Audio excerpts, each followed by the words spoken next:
नमस्कार, आप देख रहे हैं city plus news network. City plus news network में आप तमाम दर्शकों का स्वागत है। बिहार के गया में पूर्व डिप्टी सीएम तेजस्वी यादव ने चुनावी जनसभा की। चुनावी जनसभा के दौरान तेजस्वी यादव ने एनडीए पर जमकर तंज कसा। यह भी कहा कि मोदी सिर्फ चुनाव के समय ही आते हैं। मोदी ने गांव के लिए कुछ नहीं किया। वहीं मुख्यमंत्री नीतीश कुमार पर कहा कि चाचा जी पलट गए, उन्हें हाईजैक कर लिया गया। तेजस्वी यादव ने गया में अपने गया लोकसभा क्षेत्र के प्रत्याशी कुमार सर्वजीत के प्रचार में चुनावी जनसभा की। भाजपा एनडीए पर जनता को गुमराह करने का आरोप लगाया। उन्होंने कहा कि हमारे देश में चुनाव मुद्दे पर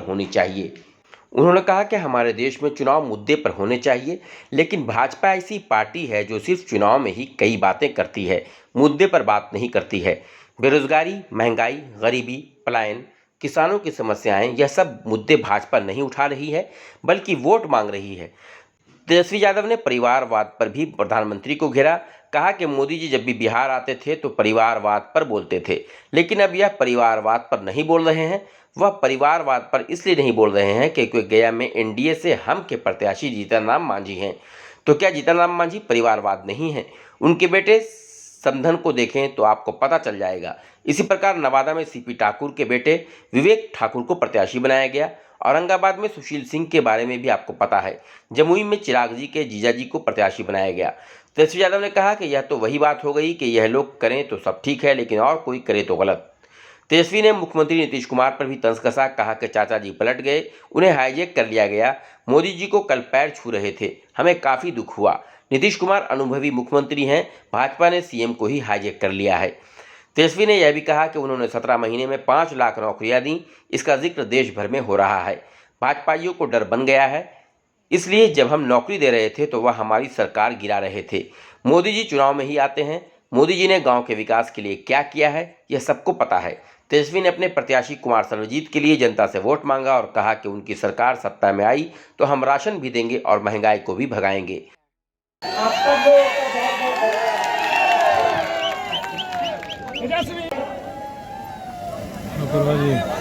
सबसे बड़ा अगर मुद्दा है तो बेरोजगारी है, महंगाई है, गरीबी है, पलायन है, शिक्षा है, चिकित्सा है। ये सारा मुद्दे पर जो है चुनाव होना चाहिए। आप लोग जनप्रतिनिधि चुनते हैं ताकि आपको आपकी समस्याओं को दूर किया जाए, विकास के कार्य हो। सदन में आपके क्षेत्र के लिए आवाज उठाए। आप लोग ऐसा सांसद चुनिए। इसीलिए राष्ट्रीय जनता दल ने कुमार सर्वजीत जी को यहाँ का उम्मीदवार बनाया है। कुमार सर्वजीत जी आपके घर के बेटे हैं। इनके पिताजी का गया के लिए सामाजिक न्याय के लिए कितना बड़ा योगदान रहा, ये आप सब लोगों से छुपा नहीं है। और अपने पिता के कार्य को आगे बढ़ाते हुए सर्वजीत जी पर्यटन मंत्री भी रहे, कृषि मंत्री भी रहे। और आज अगर आप बोध गया चले जाइए, इनके क्षेत्र चले जाइए, तो एक ऐसा गांव नहीं जहां सड़क नहीं हो, एक ऐसा गांव नहीं जहां पुल की कमी हो।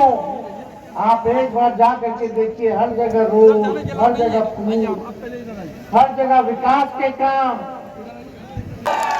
अब चाचा जी पलट गए, उनको हाईजैक कर लिया ना सर। अब हाईजैक हो गए, बताओ। पहले मोदी जी का पैरवे छू रहे थे, आज तक कभी देखे हैं? क्या स्थिति होगी? हमको दुख हुआ, हमको दर्द हुआ। क्योंकि ये बिहार के नेता जो सबसे अनुभवी मुख्यमंत्री है, वो मोदी जी का पैर छू रहे हैं, पैर दबा रहे हैं। क्या हो गया भाई? क्या हो गया? हमको बहुत चिंता है। वो तो 4 लाख सीट बता दिए एमपी का। 4 लाख से बोलते बोलते 4000 कर दी, घटा दे भाजपा का। बताइए क्या स्थिति बनी हुई है? तो मौके का लोगों ने फायदा उठाया, भाजपा के लोगों ने उनको हाईजैक कर लिया क्योंकि देश भर से आवाज उठ रही थी कि तेजस्वी ने जो 17 महीने में किया 5 लाख लोगों को सरकारी नौकरी दे करके, वो देश में कहीं नहीं हुआ,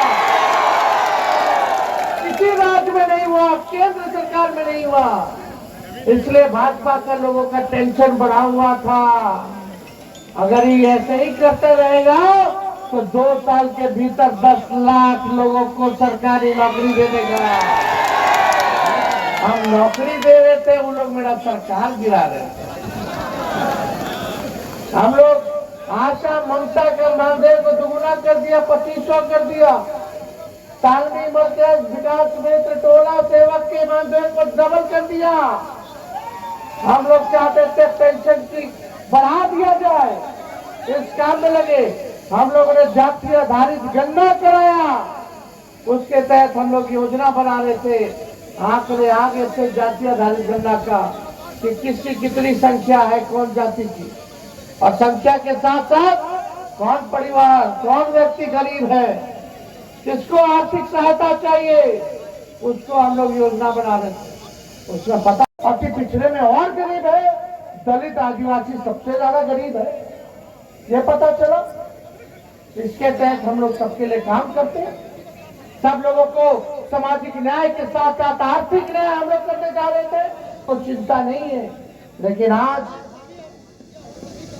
मोदी जी से पूछिएगा, चुनाव में तो आते हैं, फिर चुनाव के बाद चले जाएंगे, चुनाव के बाद चुनाव में आएंगे, चुनाव के बाद नहीं आएंगे, फिर आएंगे तो चुनाव में आएंगे। तो आप लोगों को समझना पड़ेगा कि मोदी जी ने आपके गांव के लिए क्या किया, आपके पंचायत के लिए क्या किया, आपके प्रखंड के लिए क्या किया, आपके जिले के लिए क्या किया, आपके राज्य के लिए क्या किया मोदी जी ने।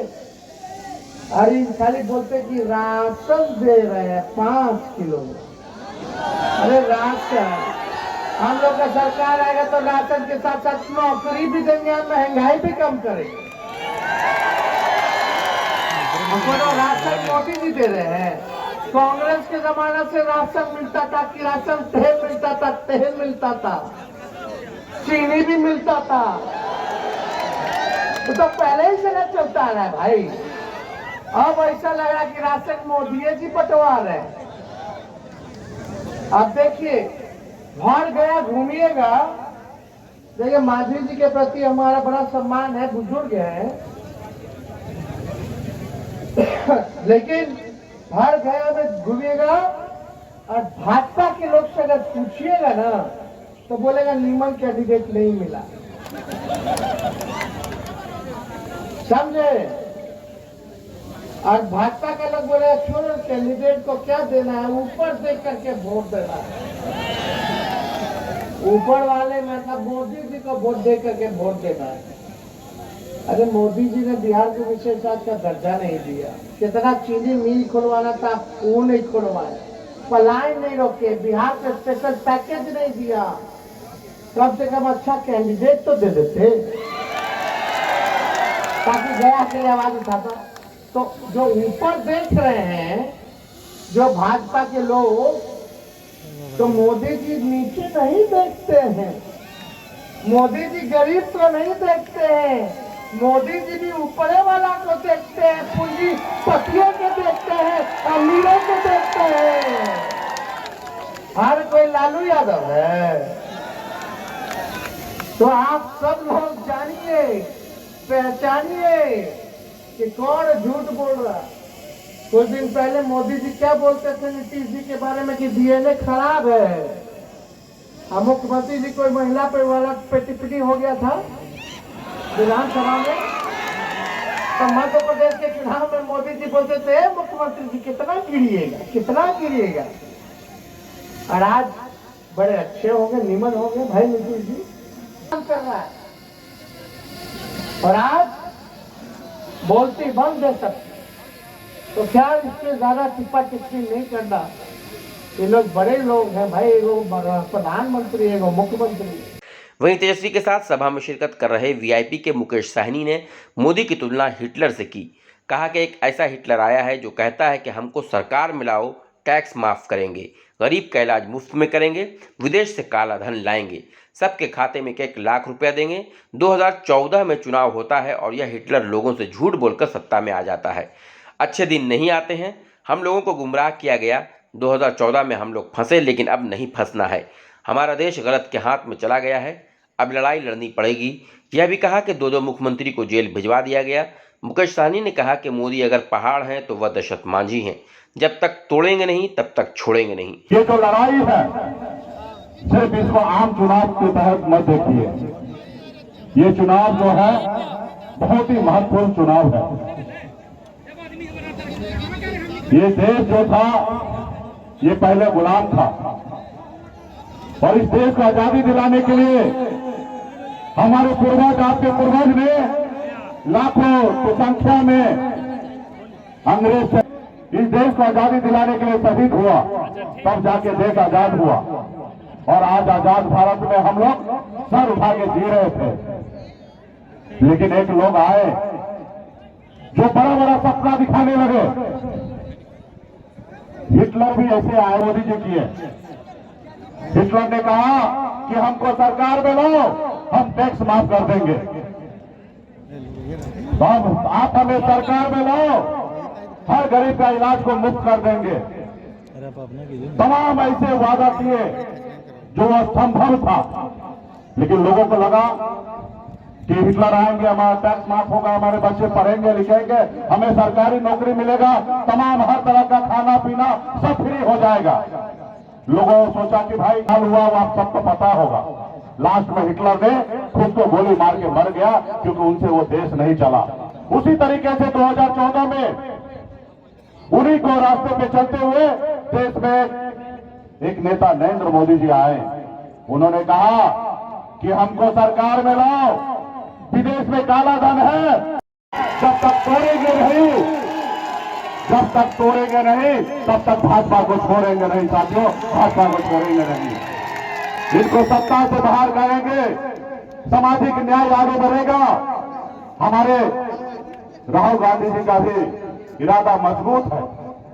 उनका भी कहना है देश में जितनी जितनी संख्या होगा उसको उतनी हिस्सेदारी हम देंगे, और निश्चित तौर पे हम लोग उसी के लिए लड़ाई लड़ रहे हैं कि गरीब, पिछड़ा, दलित, ऐसे लोग, अल्पसंख्यक, तमाम ऐसे लोग जो है वो सर उठा के जिएगा। साथियों, गए हम आसपास की खबरों से अपडेट रहने के लिए हमारे चैनल को सब्सक्राइब जरूर करें और फेसबुक पर देखने के लिए श्याम किशोर जर्नलिस्ट को फॉलो करें।